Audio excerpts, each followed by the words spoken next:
Hey guys, how are you today? आज हम लोग बहुत इंटरेस्टिंग टॉपिक पढ़ने वाले हैं. दिस इज केक की मैम. हम लोगों ने ई बिजनेस को लेके बहुत सारा डिस्कशन कर चुके हैं और फिर हमने मैनेजमेंट लेक्चर्स का भी रिवीजन किया. तो आज हम थोड़ा सा अलग डिस्कशन करेंगे. That means outsourcing, a very interesting topic which is related to your practical business life. Outsourcing नाम से ही क्या समझ में आ रहा है कि जो काम आप कहीं बाहर सोर्सिंग करते हो उसे कहते हैं आउटसोर्सिंग.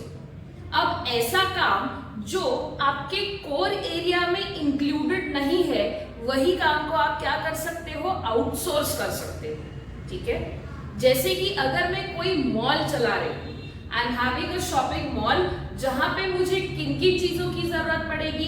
ऑब्वियस सी बात है, मॉल चला रही हूं तो मेरा सबसे इंपॉर्टेंट ऑब्जेक्टिव रहेगा to earn money and to entertain people. तो लोगों को एंटरटेनमेंट देने के साथ साथ मुझे उनको कुछ एड ऑन सर्विसेज भी देनी पड़ेगी, जैसे कि parking facility, sanitation facility, right. तो जो भी से फॉर एग्जाम्पल अगर क्लीनिंग फैसिलिटी देनी पड़ेगी, मुझे मेरा मॉल क्लीन रखना पड़ेगा, सैनिटाइज रखना पड़ेगा, तो ही लोगों को वो पसंद आएगा और लोग वहां आने की कोशिश करेंगे और मैं भी क्या कमाऊंगी, पैसा कमाऊंगी. तो अब इन सारे एरियाज में से there are certain areas which are important to me, जिसको हम कोर एरिया कहते हैं, and which are not much important to me, लेकिन वो मेरे हाथ में नहीं है, इसीलिए हम उसको नॉन कोर एरिया कहते हैं. अब मैं अगर सब चीजों की तरफ ध्यान दूंगी तो it will be not possible for me to focus on my important objective, that is to entertain people and earn profit. ठीक है, तो मैं क्या करती हूं, जो मेरे नॉन कोर एरियाज है जैसे कि क्लीनिंग, सैनिटेशन, पार्किंग, सिक्योरिटी, ये जो काम है which are related to my mall, which are related to my business and plays a vital role also but not able to focused by me, तो ऐसी non core areas में किसी agency को दे दूंगी संभालने के लिए. एक क्लीनिंग एजेंसी सिर्फ और सिर्फ क्लीनिंग का काम करेंगी मेरे मॉल में. एक सिक्योरिटी एजेंसी सिर्फ और सिर्फ सिक्योरिटी देखेंगी मेरे मॉल में. Getting what I mean to say. एक पर्टिकुलर पार्किंग एजेंसी है जो हमें पार्किंग फैसिलिटी प्रोवाइड करती है, तो वो क्या देखेगा, पार्किंग. मतलब ये लोग एक्चुअली मुझे क्या प्रोवाइड कर रहे हैं, सर्विसेज प्रोवाइड कर रहे हैं. Are they selling any kind of a product? No, they are not selling any kind of a product, they are selling और प्रोवाइडिंग सर्विसेज. और बदले में मुझसे क्या लेंगे ये लोग, उन सर्विसेज का पैसा लेंगे. इस कंसेप्ट को बोलते हैं आउटसोर्स करना. क्या करना, आउटसोर्स करना. एक और एग्जांपल लेते हैं, हॉस्पिटल्स.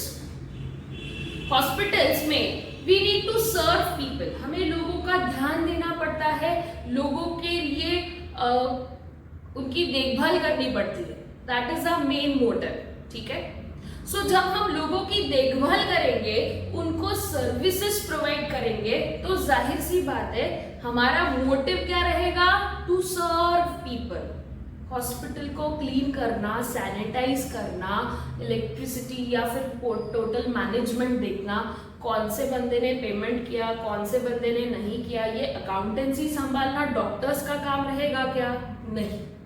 तो फिर हम ये जो कंसेप्ट है, ये जो एरियाज है, इसको हम क्या कर देंगे, आउटसोर्स कर देंगे.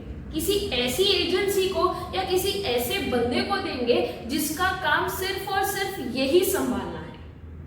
We give the accountancy work to the accountant so that वो क्या कर सकते हैं, अपने बुक्स ऑफ अकाउंट्स अच्छे से मेंटेन कर सकते हैं. Getting what I mean to से.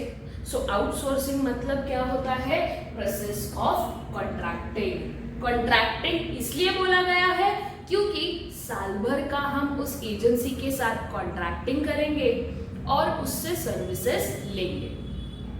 कॉलेज में कैंटीन फैसिलिटी भी आउटसोर्स की जाती है.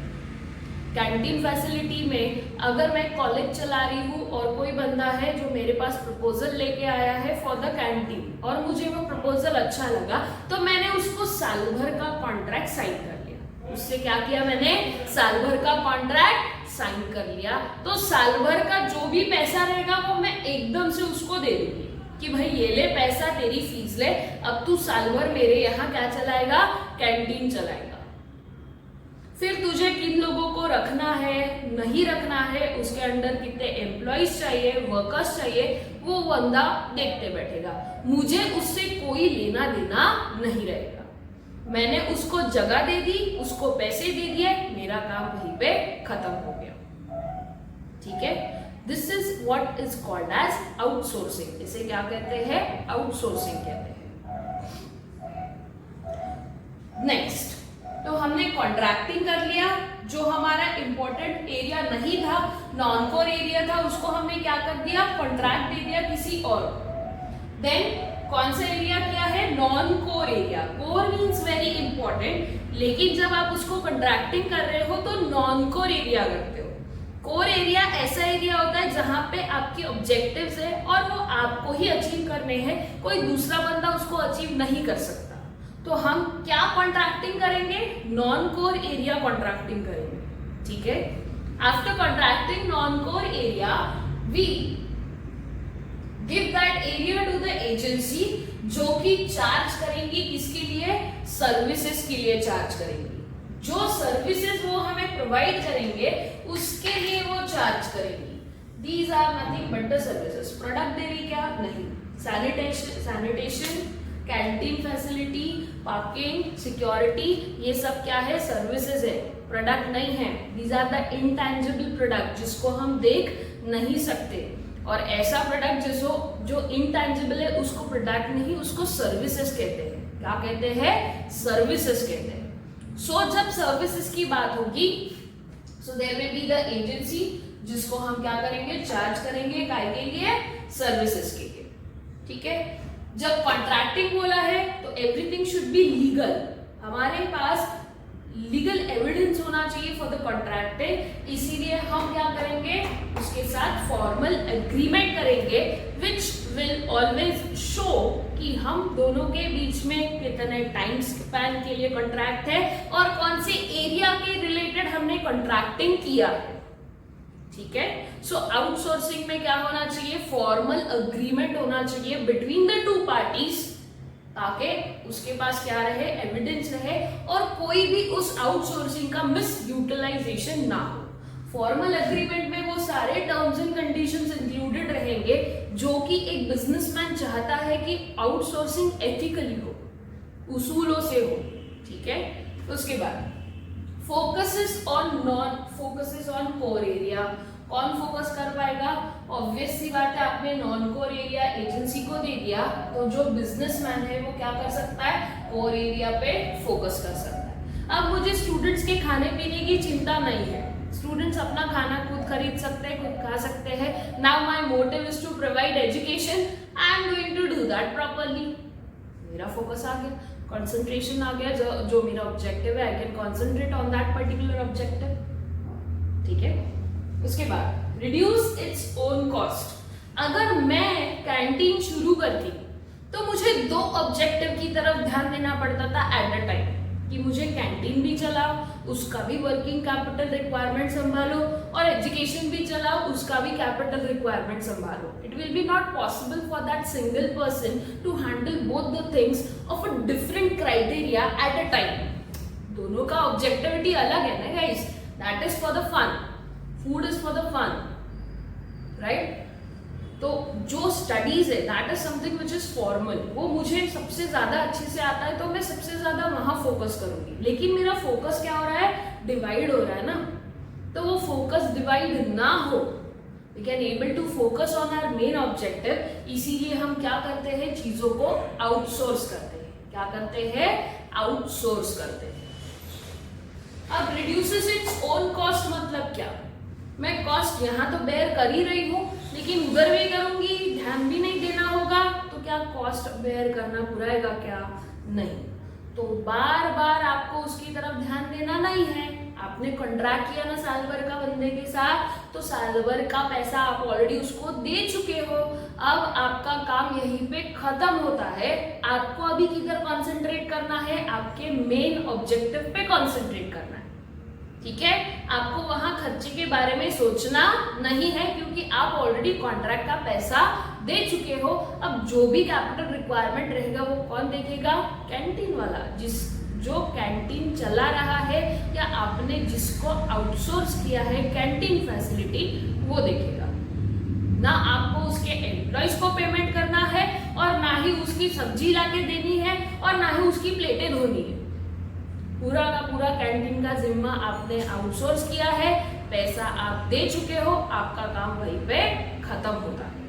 It means what? It is reducing your own cost. आपका कॉस्ट क्या हो रहा है? वहां पे रिड्यूस हो रहा है, पैसे का यूटिलाइजेशन बच रहा है।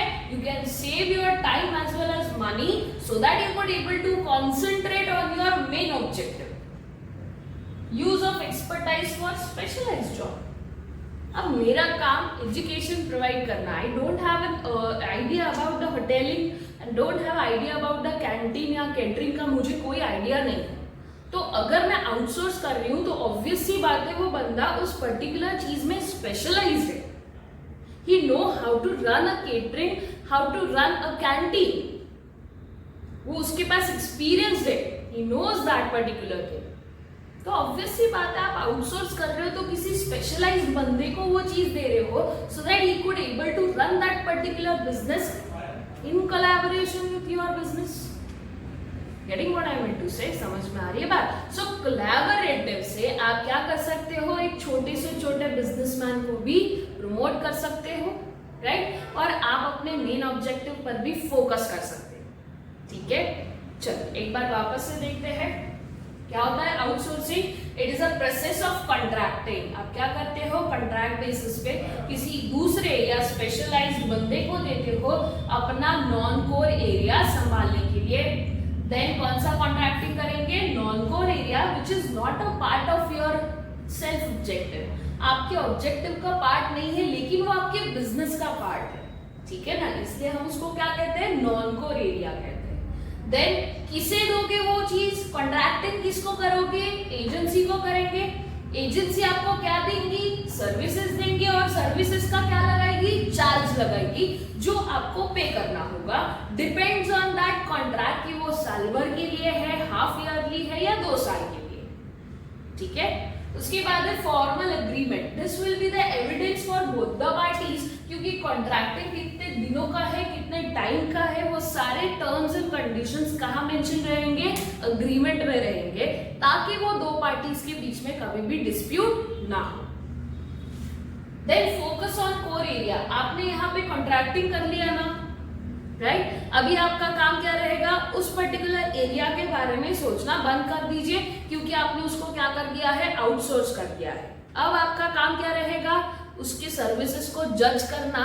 जब कॉन्ट्रैक्ट रिन्यू करने की बारी आएगी, तब तक के आप अपने इंपॉर्टेंट मेन ऑब्जेक्टिव के ऊपर क्या करोगे? फोकस करोगे। ठीक है, after focusing your core area, it will always help you to reduce the cost. Outsource की हुई चीज में आपको वापस से पैसा घुसाने की आवश्यकता नहीं है। आपने उसको आउटसोर्स कर दिया, अभी भूल जाओ, पैसा भी दे चुके हो बंदे को, वो बंदा देखेगा। साल भर के लिए आपको उसकी तरफ देखने की जरूरत नहीं है। जब कॉन्ट्रैक्ट रिन्यू करने की बारी आएगी, तब मैं देखूंगी कि उसकी सर्विसेज का रेटिंग कैसा है, अच्छा है, ओके है, या बुरा है। उस रेटिंग के बेसिस पे I decide whether to renew the contract और not. Then use expertise for specialised job. हम जो आउटसोर्सिंग कर रहे हैं वो ऐसे लोगों को कर रहे हैं जो उस काम में माहिर है। They knows how to run that particular job, that particular service. तो कहीं ना कहीं आप निश्चिंत होते हो, क्योंकि आपने आउटसोर्सिंग किसको किया है? एक्सपर्ट्स को किया है। ठीक है, I will give 2 seconds, just go through the points. Note down करना है तो आप नोट डाउन कर सकते हो, because this is not present in your text book. ठीक है, 1-2 सेकेंड लीजिए और उसको नोट डाउन कीजिए।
Needs of outsourcing. Needs of outsourcing, आज के ग्रोइंग बिजनेस में outsourcing plays a very vital role in the business activities. ऐसा माना गया है कि कंपटीशन बढ़ने की वजह से आउटसोर्सिंग बहुत ज्यादा बढ़ गया है। जैसे अगर मैं एग्जांपल लेती हूँ होटल्स का अगर बिजनेस बढ़ते जा रहा है तो ऑब्वियस सी बात है उनको कहीं ना कहीं अकाउंटिंग को मेंटेन करने की आवश्यकता पड़ेगी।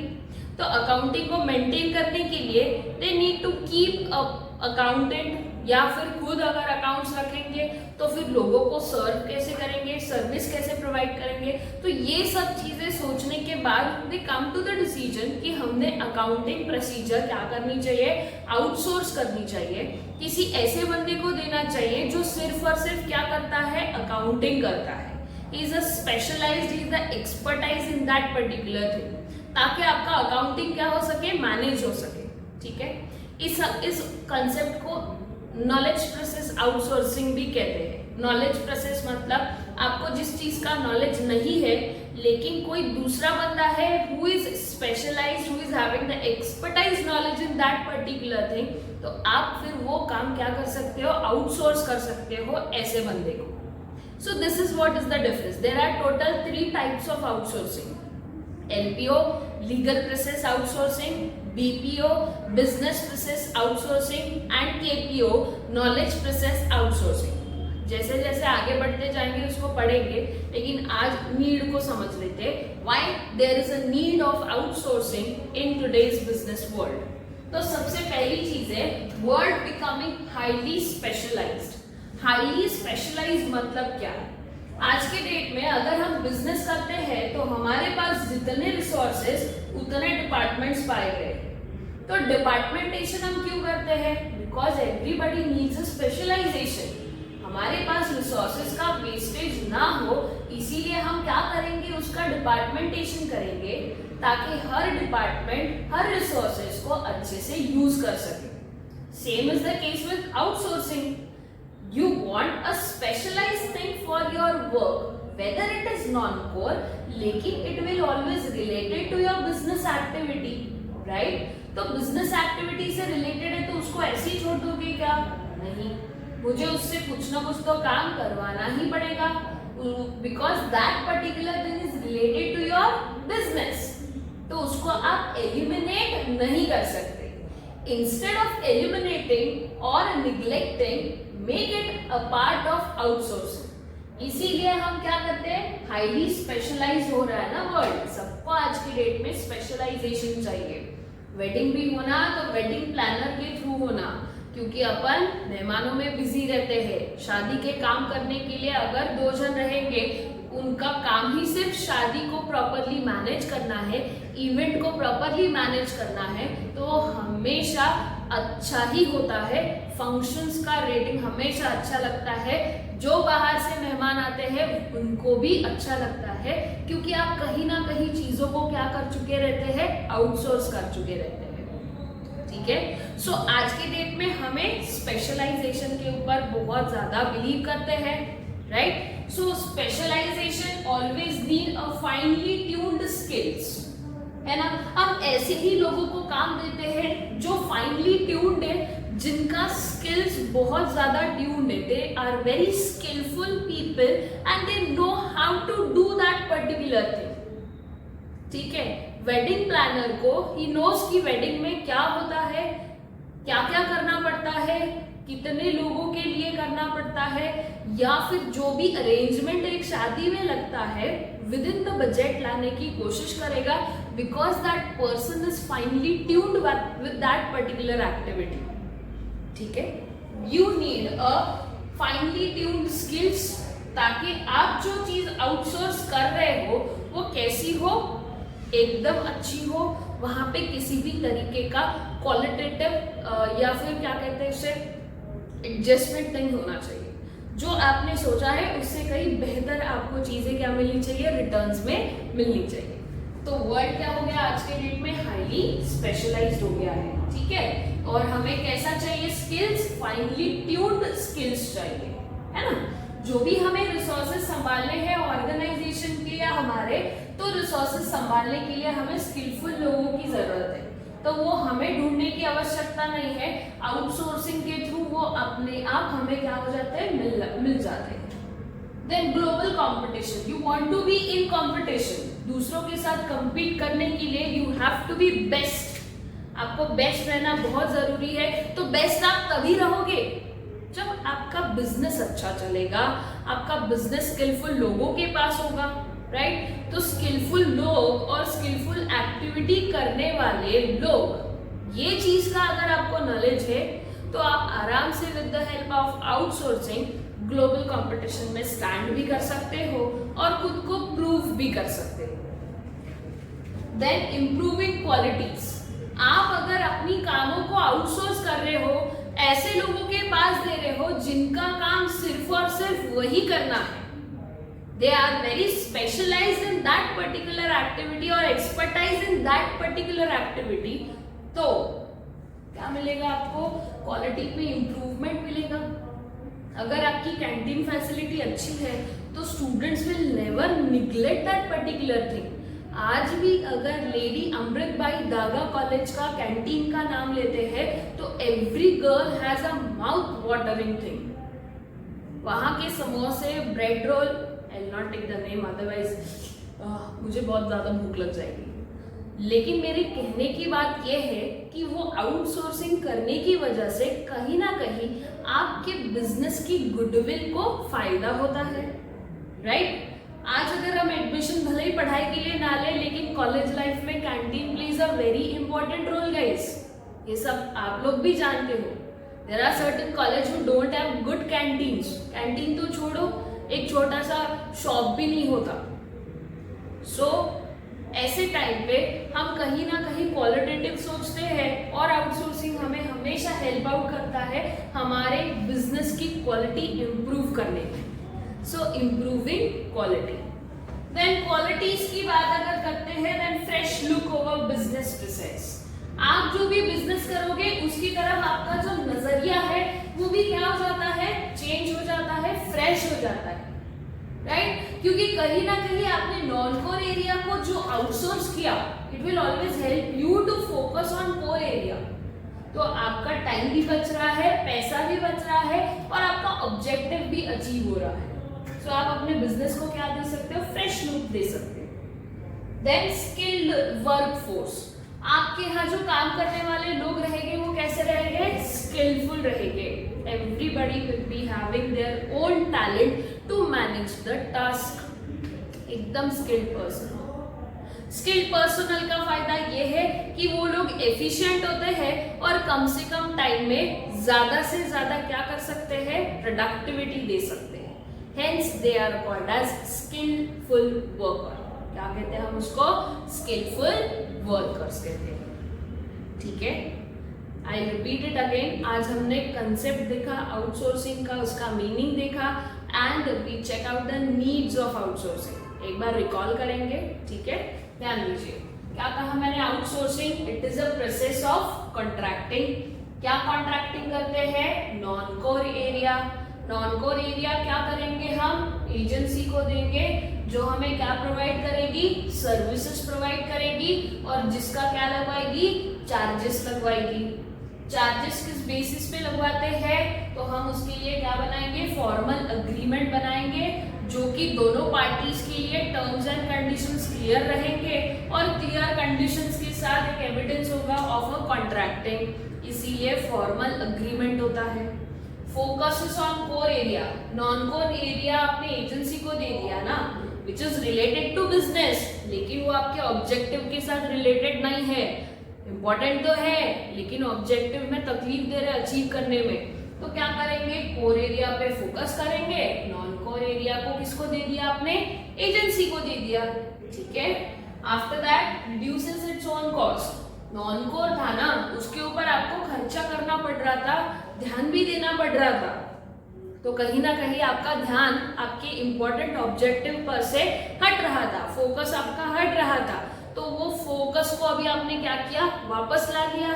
फोकस के साथ साथ पैसा भी आ गया और समय भी आ गया, तो कहीं ना कहीं आपका क्या सेव हो रहा है, कॉस्ट सेव हो रहा है, कॉस्ट रिड्यूस हो रहा है। Use of expertise for specialised job, आप जिस एजेंसी को काम दे रहे हो वो एजेंसी कैसी है, स्पेशलाइज्ड है, एक्सपर्टाइज है, बहुत सालों से वो काम करती आ रही है और अभी भी वो काम करती रहेगी। तो कहीं पर भी आपको आपके बिजनेस के ऑब्जेक्टिव अचीव करते समय तकलीफ नहीं होगी। हाँ, that will be your responsibility to check out कि आपने जिसको सर्विसेज करने के लिए दिया है, सर्विसेज परफॉर्म करने के लिए दिया है, उस बंदे ने आपके एक्सपेक्टेशंस पे खरे उतरे हैं या नहीं, ये देखने का काम रहेगा। लेकिन कब, जब आपका अग्रीमेंट खत्म हो जाएगा, with in between that agreement आप शायद ही उसे टोक पाओगे और वो terms and conditions that will B deciding कि आप उसको टर्मिनेट करते हो या कॉन्ट्रैक्ट को खत्म करते हो। That depends on that condition कि आपने टर्म्स कंडीशन कैसे वहाँ मेंशन किए हैं। इसके हम एडवांटेजेस डिसएडवांटेजेस भी देखेंगे, ठीक है। So use of expertise for a specialised job. अगर नीड की बात करते हैं तो क्यों होना चाहिए आउटसोर्सिंग, क्योंकि आज के डेट में वर्ल्ड कैसा हो गया है, highly specialised. Everybody wants the perfect job. हर किसी को स्किल्ड और परफेक्शन चाहिए, तो वो कैसे आएगा, स्पेशलाइज्ड एजेंसी ही से ही आएगा।